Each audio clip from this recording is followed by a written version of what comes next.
Have you ever watched a Netflix show and thought, I wish I could make my videos look like that? Well, you can. CapCut makes it easy and I'm going to walk you through exactly how to do it. So you don't need to be a video expert to make your intro look amazing. First, you're going to start by opening CapCut and choosing the video that you want to edit. Next, you're going to add a dark background and you're going to use a bold text font. You're going to want to use the shadow effect to make the letters pop. Then you're going to add a quick sound effect or a whoosh sound to match the Netflix style.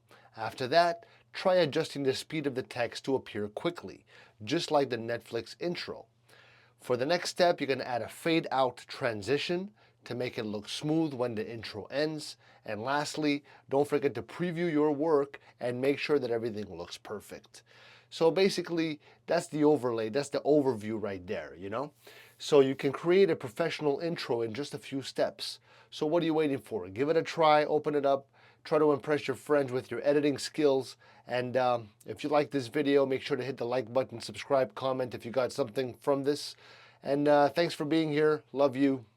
Ciao.